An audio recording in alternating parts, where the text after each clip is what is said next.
Há tempos atrás, nós fizemos um estudo, até foi exposto no quadro,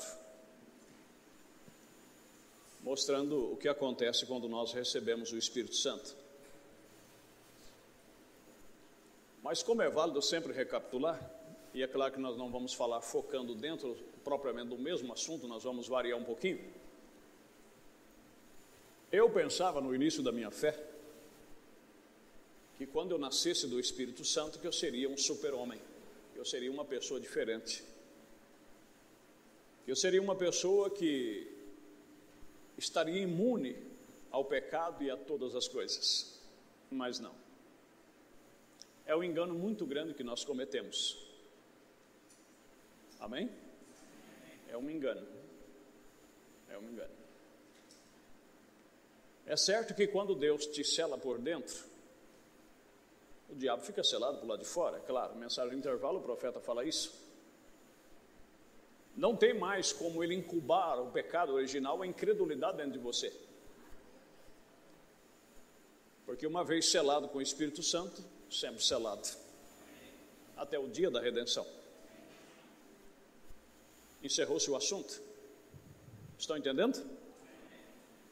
Mas se tratando no sistema da salvação, é aí onde nós precisamos aprender, porque tem muita gente, o profeta diz perguntas e respostas, eu creio que volume 3, tem muitas pessoas que têm o Espírito Santo e estão orando para receber o Espírito Santo, achando que não tem o Espírito Santo. E outros acham que tem quando não tem. Então, é um assunto agora, em outra mensagem ele diz, irmão Bruno, como saberei se eu tenho ou não tenho o Espírito Santo? Ele diz, pergunta para uma mãe que já teve um filho, se ela sabe se ela teve o filho ou não teve. Então fica um pouco complexo, mas eu creio que você vai entender depois de nós explicarmos. Amém? A questão é, a tentação em que o diabo coloca, você sabe que alguma coisa aconteceu com você. Como eu já expliquei inúmeras vezes aqui, como aconteceu o meu novo nascimento, como foi quando essa palavra foi vivificada dentro do meu coração. A primeira coisa que a igreja e todos nós temos que entender é que novo nascimento é uma coisa, batismo do Espírito Santo é outra coisa. Você pode ser batizado com o Espírito Santo várias vezes, mas receber o Espírito Santo você só recebe uma vez. Estão entendendo? Uma vez. Em Atos dos Apóstolos, no capítulo 2, que no dia de Pentecostes, os apóstolos foram cheios do Espírito Santo e falaram línguas conforme o Espírito Santo lhes concedia que falassem. É isso correto? Então eles receberam o Espírito Santo ali. Mas se você for seguir em Atos, eu creio que no capítulo 4 ali, quando açoitaram os apóstolos por ter curado aquele homem na Porta Formosa, o profeta até diz, por eles ter tido um culto de cura divina, eles não gostaram, prenderam eles, açoitaram eles, e em vez deles espraguejar e ficarem emburrados, eles foram se juntar aos seus, e foram relatar para a igreja e para os demais o que tinha acontecido com eles. E ficaram felizes por ter sido dignos de sofrer pelo amor de Cristo. E aí diz que, unanimemente, eles juntos, unânimes, levantaram uma voz e oraram a Deus. E quando eles levantaram a voz e oraram a Deus, disse que moveu o lugar onde eles estavam. E aí a Bíblia diz, e todos foram cheios do Espírito Santo. Mas eles já não tinham sido cheios no dia de Pentecostes? Foram cheios de novo? Isso quer dizer que você recebe um renovo. Você recebe um batismo, um poder que vem sobre você. Mas aquela vida já está lá dentro, que é o que te segura, que o profeta disse que seria, a eleição divina vivificada seria como uma agulha, ou melhor dizendo, a ponta de uma unha cortada, muito pequena. Mas aquilo ali é o suficiente para te segurar nas maiores tentações que existe. Você jamais irá abandonar a Cristo e a sua palavra. Aquilo te segura, aquilo te sustenta. Aquilo ali, diz o profeta, é a âncora que o barco em cima está agitado, batendo de um lado para o outro, mas ele não se move da sua fé, da onde ele está estabelecido. Louvado é o nome de Jesus. Estou entendendo? Agora, quando é que acontece isso? É aí onde muitas vezes passa desapercebido aquilo que eu sempre falo. Tem mulher que vai para o hospital, em parto normal, para ganhar criança, e ela tem as contrações como todo mundo tem, mas às vezes nem as companheiras de quarto sabem que ela já teve o neném, porque ela não é de fazer alvoroço, não tem muita dor, não tem muito. Agora, enquanto que outro, depende da natureza, acorda o hospital inteiro. Então, cada pessoa é cada pessoa. Você pode receber o batismo do Espírito Santo aí, você suspirar, você sentir aquela coisa gostosa na sua alma, você choramingar aí quietinho, enquanto que outros correm pelo corredor inteiro, rola, derruba a cadeira, cada um é cada um. E você não pode se basear em você pelo outro. Deus opera de diversas e de muitas maneiras. E nós temos que admitir isto. É ou não é verdade? Mas quando você ouve a palavra de Deus e crê nela, São João 5:24, a partir daquele momento você passa da morte para a vida. Vida de Deus entra na sua alma. Estão compreendendo? E aquilo ali começa um processo, e quando você menos espera, aquela fé genuína e verdadeira vem à luz. Estão entendendo? Agora, isso primeiramente tem que ter uma eleição. Isso é bíblico, é escriturístico. Como a Bíblia mesmo diz aqui, não onde nós lemos. Em São João no capítulo 3, que os que são de Deus falam as palavras de Deus. Em São João capítulo 8 diz que os que são de Deus escutam as palavras de Deus. Então você tem que primeiramente ter ouvido para ouvir. Você tem que ter algo em você que enxerta esta fé aí dentro, né? Que não é de você, é um dom de Deus, diz a Bíblia Sagrada. Mas não vamos tomar muito tempo nisso. Agora a questão é, depois que esse Espírito Santo entra em você, na mensagem A Luz Resplandecente, nós já falamos em outras ocasiões, o profeta diz que o teu coração se torna uma manjedoura. Cristo nasce aí dentro em fé. Estão entendendo? Em fé. E aquilo vai crescendo em virtude, em ciência, em paciência, em temperança, em piedade, em amor e amor fraternal. Amor fraternal, quer dizer. Isso vai progredindo. Agora, mesmo você tendo, como nós vimos aqui no culto de sexta-feira, mesmo você tendo estas virtudes, elas podem ser aumentadas. Elas podem ser aumentadas, porque o apóstolo São Pedro, na sua carta, na sua segunda carta, ele disse assim: se em vós tiver estas coisas, essas virtudes, e aumentarem, vocês não serão nécios ou tardios no conhecimento, ou cegos no entendimento, vocês serão pessoas abençoadas. E nós falamos aqui sobre, sexta-feira, sobre o exercício físico e o exercício espiritual, exercitar-se na fé, exercitar-se no amor. Então você pode crescer, você pode progredir nisto.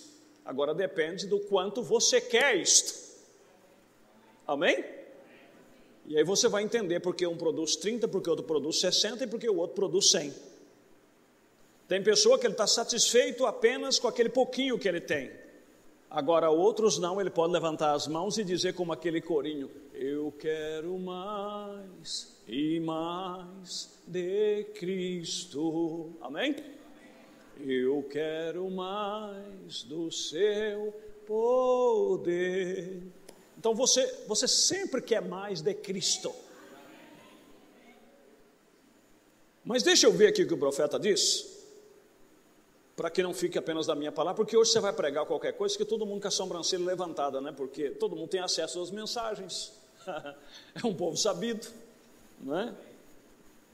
Isso também vai para a internet, muitas pessoas poderão ouvir e dizer, mas que doutrina estranha essa daí? Não é doutrina, é a maneira de explicar com simplicidade, né? Em primeiro lugar, o profeta diz aqui na mensagem, estado físico, demonologia, 40, parágrafo 40. Agora, vamos falar sobre o aspecto da morte. Agora, como poderia uma pessoa naquele estado, naquele tipo de condição, jamais estar enfermo? Ele falando, você pode estar cheio do Espírito Santo, você pode estar arrotando o poder de Deus e mesmo assim você pode ficar enfermo.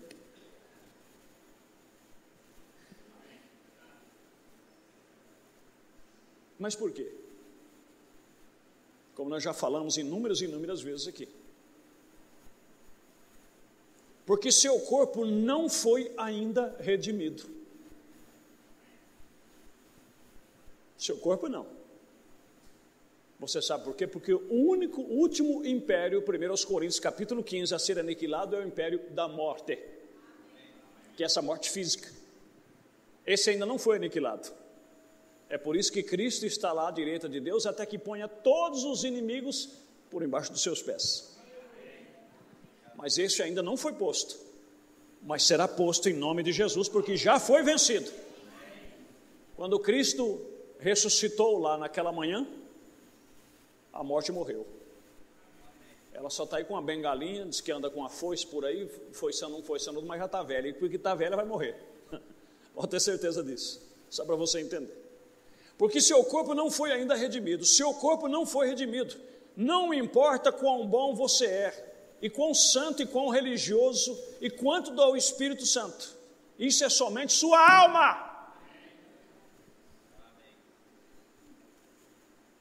É por isso que o profeta disse, você tem que ser vigilante. Todas as pessoas, principalmente o namorado que vai, entra no escritório, que vai pedir os meus conselhos, eu sempre falo, evite contato físico. Não brinque com a carne. Você pode se achar mais cheio de Deus do que você possa imaginar. Com carne não se brinca. O profeta disse, nunca abrace uma mulher. Eu sei que existem certos abraços aí que é só passar a mão nas costas, né, de consideração. Eu faço assim também com algumas parentes minhas que são mulheres. Abraço que eu estou falando é aquele abraço de abraçar, de sentir mesmo. Isso aí você só deve fazer se você é casado com a sua esposa. Não faça isso com namorada, não faça isso com pessoas que você tem simpatia, porque mais cedo ou mais tarde vai dar BO, vai dar problema.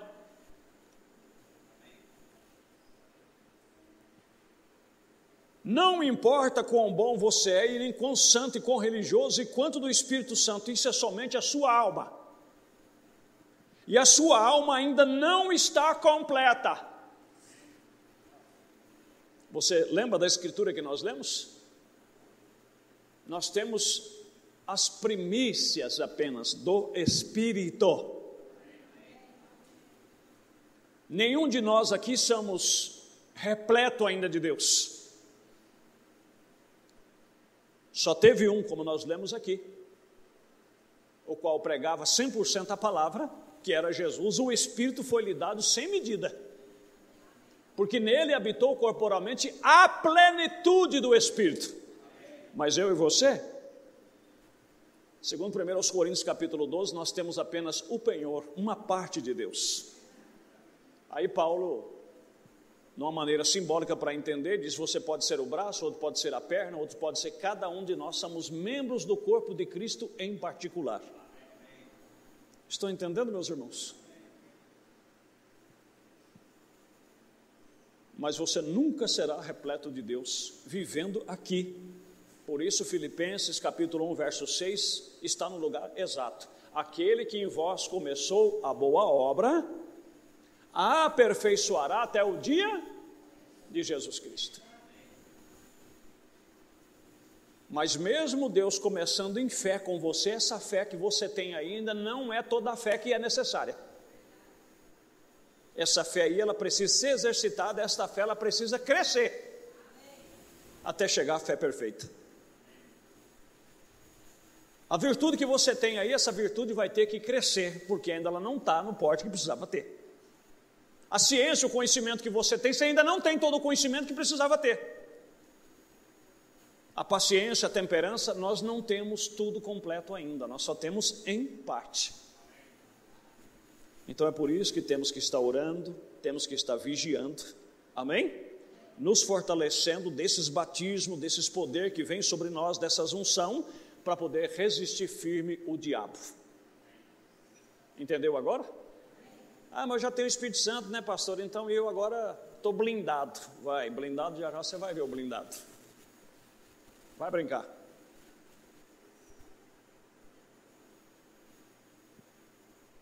E quão santo e quão religioso e quando o Espírito Santo, isto é somente a sua alma, e a sua alma ainda não está completa.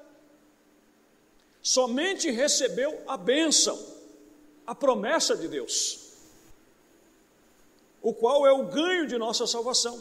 Mas agora, se não tivermos a determinação de nossa ressurreição, nem da cura divina, então não terei segurança alguma ou nada para provar a mim mesmo que a ressurreição existe. Então, com isso nós podemos entender o seguinte, que o que temos aqui, meus irmãos, simulando conforme está em Mateus capítulo 25, na parábola das 10 virgens, nós ainda não temos aquele resplendor da glória de Deus que precisávamos ter. Ali Jesus baseou apenas numa lamparina no meio da escuridão. E a única coisa que ele pede é para manter o azeite e a lamparina preparada. Estão compreendendo? Agora veja que a luz de uma lamparina você só alumia, eu que já usei muita lamparina, você sabe disto. Não tem como você pegar como um farolete, ou como um cilindrim, ou como uma lanterna, e iluminar lá na frente. A lamparina você anda aqui, ó, um passo de cada vez. E Deus faz justamente isso para nós ficarmos completamente dependentes dEle.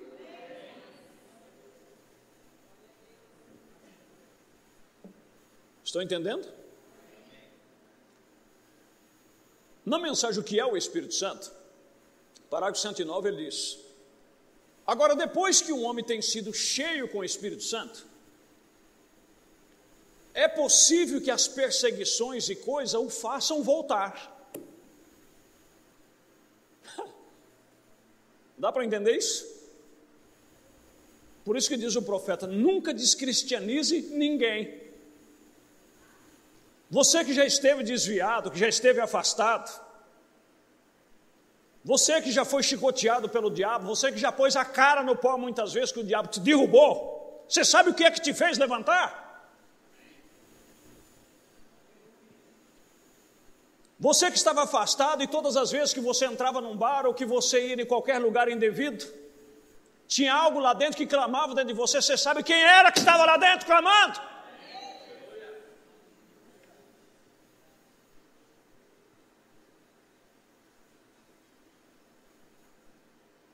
Estou entendendo? É, pastor, mas é o Espírito Santo, mas é Deus, é verdade. Mas um Deus menino. Que força tem um menino? Que força tem uma criança? Você apenas tinha o novo nascimento, a fé, para ouvir a palavra de Deus e crer nela. Esse menino tinha que desenvolver. Você tem que deixar Deus crescer em você. Ficar robusto. E a fé vem pelo ouvir e ouvir a palavra de Deus. E o que é que esse menino Jesus dentro de você tem sede? De ser glorificado, de ser exaltado. Amém? É isso. Mas é o que nós achamos? Achamos porque recebemos o Espírito Santo, porque cremos no batismo verdadeiro, porque tomamos a ceia verdadeira, porque fazemos isso, porque fazemos aquilo, então agora nós já somos mais santos que todo mundo, nós é nós e acabou. Não, meu querido. Você tem que ser vigilante. Você tem que ser vigilante. E lembra-se, teu corpo não foi redimido. E a tua alma também não foi completada ainda. Então você toma muito cuidado, porque muitas coisas do passado que te fez sofrer, se você não mortificar o seu corpo, a sua natureza, pelo Espírito Santo, e como se mortifica pelo Espírito Santo? É clamando a Deus para te dar força sobre aquilo, aquilo poderá te pegar de novo. Eu poderia ir para muitas escrituras aqui e te provar isto. Vou citar só 2 personagens da Bíblia, Paulo e Pedro. Por que Paulo chamou a atenção de Pedro em Antioquia? Vocês lembram? Que ele se tornou repreensível. E Paulo chamou a atenção dele na frente de todo mundo. Foi a mesma fraqueza que ele cometeu quando negou a Jesus. Foi a mesma fraqueza. Porque quando encurralaram ele, disseram: tu és um dele. Por 3 ele disse: não, eu não conheço esse homem, eu não conheço, eu não sei de quem vocês estão falando. Mas ele foi para o Pentecostes, ele recebeu o Espírito Santo, mas ele não foi repleto de Deus. Ele recebeu o penhor, ele recebeu a bênção da salvação. E por um momento de descuido, ele estava lá em Antioquia, quem sabe num encontro como nós fazemos aqui, e estavam todos os irmãos sentados e comendo, e estavam os irmãos gentios, estavam os irmãos judeus, e daí a pouco chegou a caravana da parte de Tiago, que também veio para o encontro, veio para a confraternização, e Pedro estava lá todo feliz, sentado com os irmãos gentios, com os gregos, conversando, quem sabe contando alguma experiência. Eles tinham o hábito de tomar vinho, não sei se estavam tomando vinho, e comendo e tudo tranquilo. Quando Pedro olhou e viu que a caravana de Tiago, da parte de Tiago, estava chegando para a confraternização, e o pessoal da parte de Tiago tinha uma dificuldade ainda com a circuncisão, porque a maioria era judeu, e tinha dificuldade com o gentio, tinha gentio como imundo ainda, não tinha compreensão correta. Foi isso que aconteceu com aqueles irmãos que vieram da Judeia, e falou para os irmãos de Antioquia, se eles não circuncidassem, eles não poderiam se salvar, e deu aquele bate-boca entre Paulo e eles. Pedro fez como ele fez lá com Jesus, ele se levantou e quis sair. E quando ele levantou, que ele quis sair para escapar, para os irmãos da parte de Tiago não ver ele, Paulo barrou ele. Espera aí, Pedro, por que você está se levantando?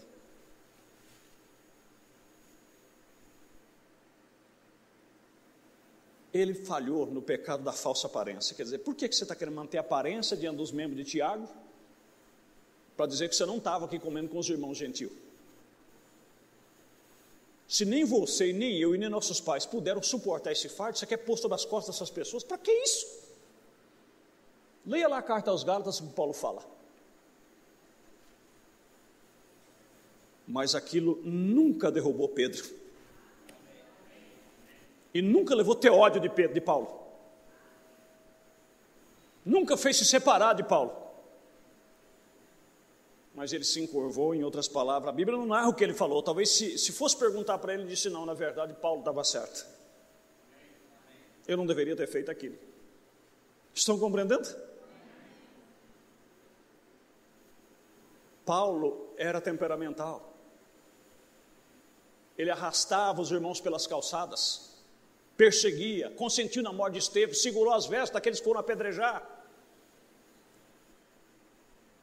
E uma vez eles entraram numa questão, uma viagem missionária que eles estavam fazendo. Barnabé queria levar o seu sobrinho Marco também para a campanha, e como Marco não tinha acompanhado eles até ali, João Marcos, Paulo achou que não era bom, já que ele não nos acompanhou na outra viagem, não quis acompanhar, então não seria bom que ele fosse também nessa viagem. E Barnabé disse: não, eu vou levar meu sobrinho. Paulo disse: então tá bom. Só que tem uma coisa, você vai para lá, eu vou para cá, porque junto com ele eu não vou. Bateram boca, discutiram, um foi para um lado, outro foi para o outro. Mas nunca ele falhou no erro da porfia, da discussão, da contenda. Mas aquilo nunca tirou ele da presença de Deus. Eles passaram como um trator por cima daquilo ali. Estão compreendendo? Porque eles tinham algo neles agora, para levar eles no rumo certo, consertar aquilo e ir para frente. O profeta diz: a prova de que você tem o Espírito Santo é que você consertará todas as vezes que você errar. Ele sempre te puxará para isso. Então, meu querido, você recebeu o Espírito Santo, você é uma pessoa abençoada. Qual era a sua fraqueza no passado? Vigia, porque o diabo continuará no seu calcanhar. Se a sua fraqueza era isso aqui, fuja dos amigos que bebem, fuja das más companhias, fuja de perto disso e se fortaleça no Senhor. Se a sua fraqueza é sexo, para que ficar com tititi, com lambança, com pessoas que têm esse problema? O profeta disse: você está vendo que uma carreta vem a 200 km por hora ao seu encontro, você vai ficar de peito aberto esperando ela? Sai fora! Se a sua fraqueza é dinheiro, se livra desse maldito. Amém? Se livra dele. Faça o que tiver no seu alcance, mas não deixa, como disse John Wesley. John Wesley tinha essa fraqueza. E ele disse que todo o dinheiro que entrava no bolso dele, ele procurasse se livrar dele, para que não encontrasse o caminho do seu coração. Se ele já encontrou o caminho do seu, uma hora você será repleto de Deus e no seu coração não vai caber mais essas coisas. Louvado é o nome de Jesus. Oh, glória a Deus! Você não está feliz por isso? Então é por essa questão que nós temos que sempre estar perto de Deus. Por isso que mesmo tendo o Espírito Santo, você vê os apóstolos exortando, você vê os apóstolos: irmãos, orai sem cessar, irmãos, perseverai na oração, irmãos, sede vigilantes. Por quê? Porque Deus nos deu uma porção apenas para trabalhar com aquilo. Mas chegará uma hora. Agora deixa eu continuar aqui, porque senão eu tomo muito tempo e não chego à conclusão. Agora, depois que um homem tem sido cheio com o Espírito Santo, cheio, aquela porção lá, é possível que as perseguições e coisas o façam voltar. Agora, ele não vai se perder, ele continua um filho de Deus. Pois você tem que tomar cuidado para falar de um cristão. Você tem que vigiar bastante. Nunca fale de ninguém. Apenas faz o que Deus pediu para você fazer. Só isso. Tá bom? Agora, ele não vai se perder, ele continua um filho de Deus. Ele sempre será, porque foi selado por quanto tempo? Agora, eu não sei se você prestou atenção, o profeta está falando aqui de pessoas seladas com o Espírito Santo. Perseguições e coisas poderão lhe fazer voltar atrás. Mas ele nunca perderá a sua salvação. Como às vezes nós dissemos aqui, aquela ovelha que se perdeu do rebanho e o pastor deixou as 99 e foi atrás dela, o que aconteceu com ela depois que ela foi encontrada?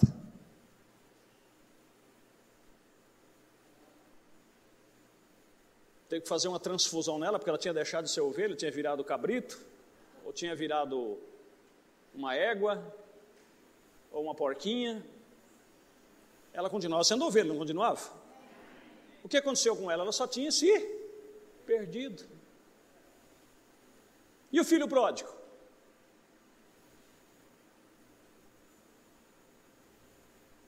Às vezes tem pai que se decepciona com os filhos e diz: eu nem sequer considero como meu filho, aquele não é meu filho. Pode falar quantas vezes quiser falar. Não tem como negar, é teu filho, é tua filha. A ciência pode provar que é. Agora imagine você, se Deus uma vez te chamou para a palavra e você,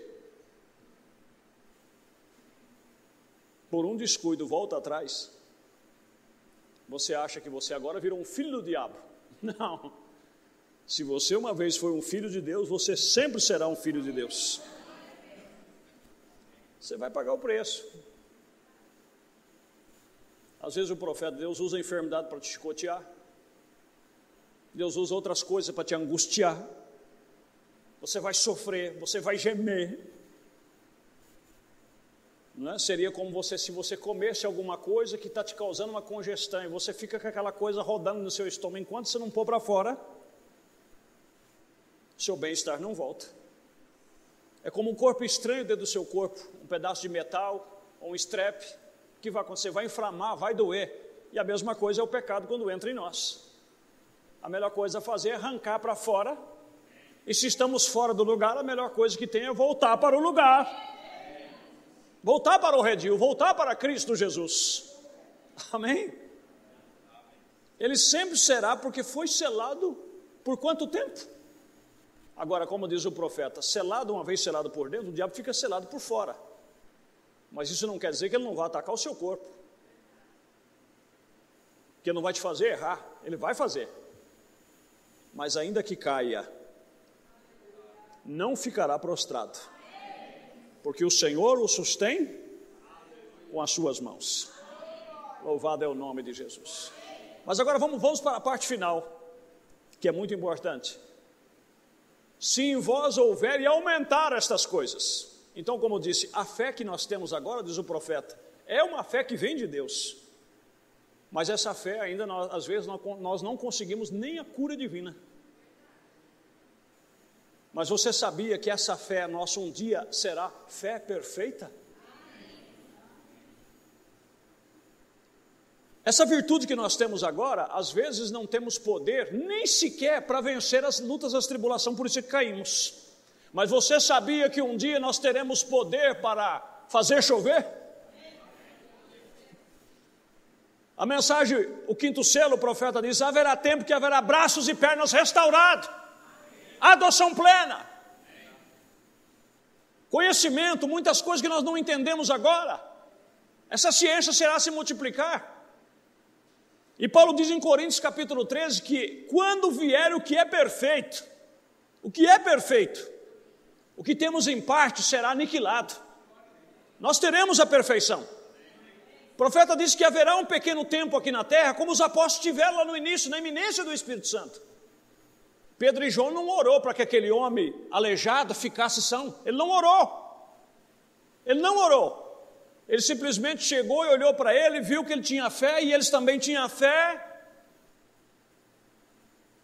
E eles esperando receber uma moeda, e nessa mensagem o que é o Espírito Santo, agora vai apertar.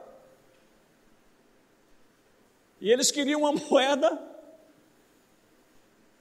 e o profeta disse, e Pedro e João eram cheios do Espírito Santo, por isso eles não tinham dinheiro. Isso não dá um frio no seu espinhaço? Mas eu achei que cheio do Espírito Santo era o povo que via com o bolso assim, ó. Não. Mas diz o profeta, eles tinham algo além. Não temos prata e nem ouro, mas o que nós temos, nós te damos. O profeta diz na mensagem, ali foi fé perfeita. Estão entendendo? E outra coisa, eles não oraram para aquele, ele disse, levanta e anda. Você sabia que Jesus nunca orou para fazer um milagre? Nunca. Ele orava para saber a vontade do Pai. Mas para fazer um milagre ele nunca orou, porque ele era a plenitude do Pai corporizada. E chegará uma hora que cessará as orações. Quando você tiver fé perfeita, virtude perfeita, quando tudo que você tem em parte, você terá na plenitude, na adoção plena. Quando essas coisas nós não só apenas ter, mas aumentada em nós. Não um Deus raquítico dentro de nós, que tem que sobreviver com algum pouquinho, como eu falo, são 368 noites, ou 364 noites, é isso mesmo? Não, estou falando 4, porque uma é a vigília. 364 noites, que você vai para casa e dorme, e ronca, e ronca, e dorme, e descansa. Quando tem uma noite só, dentro do ano, para alegrar, para festejar, para pular, para ser feliz, para agradecer a Deus. Quando chega meia-noite, você, irmão, não repara não, é que eu tomo remédio, eu tenho que ir embora, outro eu tenho que trabalhar no outro dia. Vai, filho de Deus, vai. Estou entendendo? Mas você tem que deixar esse Jesus dentro de você forte, alimentado. Amém? Glorificado é o nome de Jesus. Você tem que aumentar isso aí em você. E como é que se aumenta? Dando crédito. Como é que você vê um menino saudável, bonito, robusto, cheio de vigor? Quando ele é bem alimentado, ele é bem cuidado. Agora você pega um menino, às vezes, da mesma idade, se ele não tem bom cuidado, se ele não é bem alimentado, se ele não é, está ali, coitado, está sobrevivendo, mas está ali. A primeira gripe que vem, ele já está espirrando. Ou a primeira bactéria que surge, ele já está espirrando. Qualquer coisinha, ele está magrinho, está fraquinho, né? A imunidade lá embaixo, sensível à pneumonia. E eu vou dizer uma coisa para você, não é que muitas pessoas não são cristãos e que não têm o Espírito Santo, mas a Bíblia diz, os enfermos na fé. Para ter de paciência com os enfermos na fé. Por quê? Não come direito, não alimenta direito. Tem muitos meninão aí dentro de nós, que esse Jesus que está dentro de nós, que esse Espírito está dentro de nós, que já era para ser bem desenvolvido, forte, disse Pedro, ainda precisa de leitinho, desnatado, porque, oh meus queridos, eu não sei se vocês estão conseguindo ver o quadro geral. E aí disse que mesmo sendo uma boa terra que caiu na semente, mesmo sendo a boa semente que caiu na boa terra, mas um produz só 30, outro produz 60 e outro produz 100. Quanto você quer produzir? Você quer produzir o mínimo ou você quer produzir o máximo? Aí é que está. O que disse Jesus? Que o bom servo é aquele que pede, que faz o que se é pedido, ou aquele que se faz além do que é pedido? Aí você vai ver, porque a Bíblia diz, operai a vossa salvação com temor e tremor, operai. E vem o profeta e diz, Deus te usa o tanto que você deixar Ele te usar. E como dissemos ontem ali em Arco-Íris, que vai estar no YouTube a pregação, se vocês quiserem, como se livrar de demônios. Nós éramos pessoas para ser felizes, abençoadas, mas deixamos o demônio nos pegar e nos ungir tão fácil que você nem imagina. E se você não sabe, há muitos parasitas, como carrapato, como piolho, como pulga, ele mata um animal. E até uma criança também, se deixar a cabeça dele infestada de piolho, prejudica ele também, porque o sangue dele pode ficar propenso, né? Como é que chama aquela doença? A leucemia, né? Que Deus tenha misericórdia, irmãos. E que Deus nos ajude. Vocês entenderam o recado de Deus? Então vamos nos pôr de pé e vamos agradecê-lo. Então não dá moleza não. Procure viver mais perto de Deus do que você pode. E se tem alguém aqui que está se sentindo um pouco afastado, você que já esteve afastado, e às vezes você pode pensar e diz, pastor, eu nem sei se eu sou convertido ou não. Quando diziam para o profeta, para ele fugir das visões, para ele fugir daquilo que acontecia com ele, disse, Billy, cuidado que isso é do diabo. Você está ungido por um espírito demoníaco. E ele se entrava em parafuso e ele dizia, como eu posso ser um diabo e amar tanto Jesus da maneira em que eu amo? Como que você pode não ser um cristão? E o que você está fazendo aqui nesta noite? Eu tenho certeza que ninguém te obrigou. Você veio por vontade própria. Há algo em você que clama. Então você tem que fortalecer isso aí. Fazer aumentar isso aí em você. Aumentar a sua fé, o seu poder. Amém? Deus Todo-Poderoso, em nome de Jesus Cristo, seja misericordioso conosco e ajude a nossa fé, ajude a nossa virtude, ajude o nosso conhecimento, ajude a nossa paciência, Senhor, ajude a nossa piedade, ajude o nosso amor, o amor fraternal. Tenha misericórdia de nós, tenha misericórdia, Senhor, faça com que a Tua palavra tenha um livre curso em cada um de nós, e que sejamos pessoas fortes, sadias na fé, é o que nós te pedimos, em nome de Jesus Cristo. Amém.